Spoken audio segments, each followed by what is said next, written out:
Imam Muhammad al-Baqir alayhi salam. Son nom est Muhammad, son titre est al-Baqir, celui qui dissèque le savoir, et son kunyat est Abu Ja'far.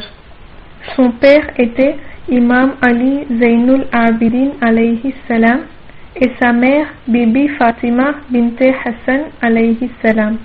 Il est né le 1er Rajab 57 après Hégire à Medina. Son imamat a duré de 95 après Hégire à 114 après Hégire.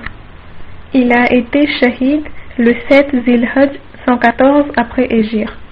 Sa sépulture se trouve à Medina en Arabie Saoudite. Imam alayhi salam est le seul qui ait le privilège d'avoir pour grand-père aussi bien paternel que maternel des imams. Sa mère Fatima était la fille de Imam Hassan alayhi salam. Le saint prophète sallallahu alayhi wa alihi wa sallam avait dit à son compagnon Jabir bin Abdullah Ansari qu'il ne mourrait pas sans avoir au préalable rencontré le 5e imam alayhi salam, dont le prénom serait Muhammad. Il lui demanda de transmettre ce salam à cet imam alayhi salam, ce que Jabir réussit à faire peu de temps avant sa mort.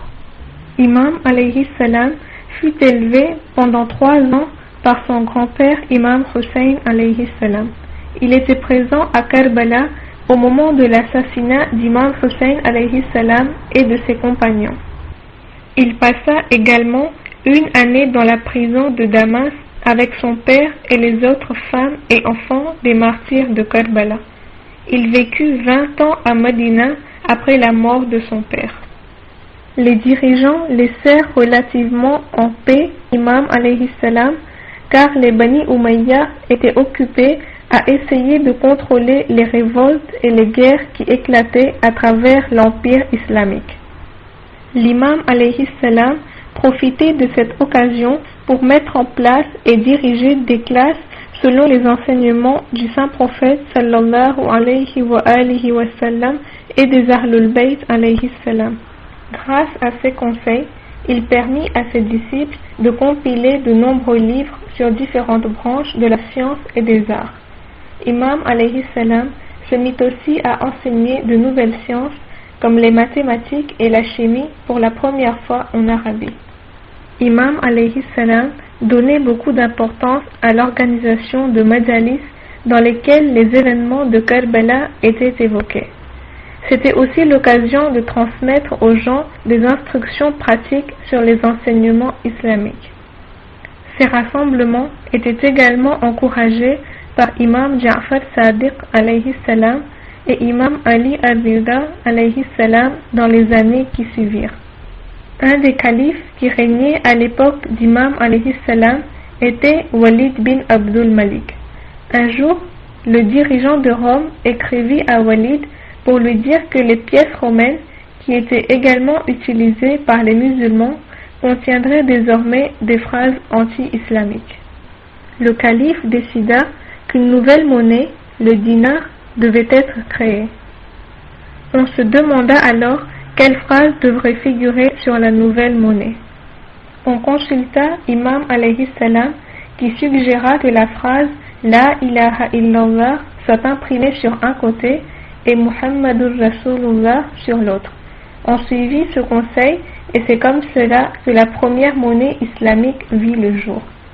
Un jour, un chrétien demanda à l'imam alayhi salam d'illustrer par un exemple la croyance musulmane selon laquelle les fruits du paradis resteraient toujours aussi abondants malgré leur consommation.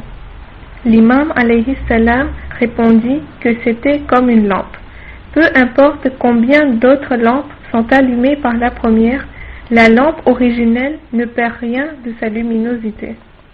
Imam alayhi salam continua de prêcher en paix jusqu'en 114 après Hégire. Ensuite, le calife au pouvoir à ce moment, Hisham bin Abdul Malik, focalisa son attention sur lui. Il avait entendu parler de la renommée d'Imam alayhi salam et du nombre de ses adeptes. Aussi, il était à la fois jaloux et méfiant à l'égard de l'influence qu'Imam alayhi salam avait sur les musulmans, en particulier à Medina.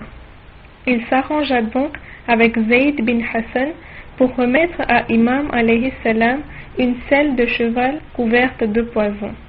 Zayd apporta la selle accompagnée d'une lettre écrite par Hisham. Lorsqu'il vit la selle, Imam alayhi salam fit remarquer que c'était dommage que Zayd se soit impliqué dans ce complot.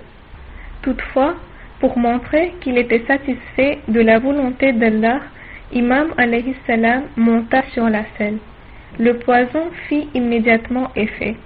Durant les 3 jours qui suivirent, l'état de santé d'Imam alayhi salam se détériorait au fur et à mesure. Juste avant qu'il ne meure, il appela le peuple de Medina et leur dit que son fils Ja'far alayhi salam serait son successeur dans l'imamat et qu'il accomplirait son ghusl et kafan. Imam alayhi salam respira son dernier souffle le 7 Zilhajj 114 après Hégire à l'âge de 57 ans et fut enterré à Jannatul Baqi près de son père.